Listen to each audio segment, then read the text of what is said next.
இந்த addiction stage ஒருத்தவங்க வந்துட்டாங்கன்னா அவங்களால சொசைட்டியை மெயின்டைன் பண்ண முடியாது, அவங்க வேலையில் ஃபோக்கஸ் பண்ண முடியாது, ஃபேமிலியை பார்த்துக்க முடியாது, அவங்களோட ஃபிசிக்கல் அண்ட் மென்டல் ஹெல்த்தை கூட பார்த்துக்க முடியாது. இந்த 5 இடத்துலையுமே அவங்களுக்கு டேமேஜஸ் ஸ்டார்ட் ஆகும்.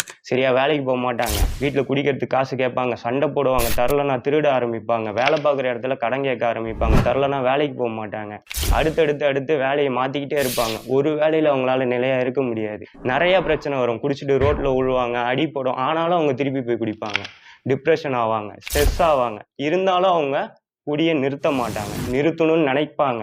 நைட்டு குடிச்சிட்டு நாளையோட நான் குடிய விடுறேன் அப்படின்னு நினைப்பாங்க. ஆனால் அது முடியாது. எதனாலனா அவங்களுக்கு அந்த ஆல்கஹால் மேலே இருக்கிற சகிப்புத்தன்மை அதிகமாகிடும். சோஷியல் ட்ரிங்கிங்கில் ஒருத்தவங்க 30 ml ஸ்டார்ட் ஆகி ப்ராப்ளமேட்டிக்கில் கணக்கே இல்லாமல் போய்கிட்டு இருப்பாங்க. ஒரு ப்ராப்ளமேட்டிக் ட்ரிங்கர் சோஷியல் ட்ரிங்கர் ஆக முடியாது. ஆனால் ஒரு சோஷியல் ட்ரிங்கர் ப்ராப்ளமேட்டிக் ட்ரிங்கராக ஆகலாம். இதில் நீங்கள் எந்த ட்ரிங்கிங்காக இருந்தாலும் பரவாயில்ல, குடியை விட்டுட்டு ஒரு நல்லபடியான வாழ்க்கையை வாழணும்னு நினைக்கிறீங்கன்னா நீங்கள் எப்போனாலும் எங்களை காண்டாக்ட் பண்ணலாம். நாங்கள் எப்பயுமே உங்களுக்கு ஹெல்ப் பண்ணுறதுக்கு ரெடியாக இருப்போம். இந்த வீடியோ பார்க்குற உங்களுக்கு இது தேவைப்படலனாலும் உங்களுக்கு தேவைப்படுற ஃப்ரெண்ட்ஸ், ஃபேமிலிஸ் இவங்களுக்கு ஷேர் பண்ணுங்கள், எங்களுக்கு சப்போர்ட் பண்ணுங்கள். தேங்க்யூ.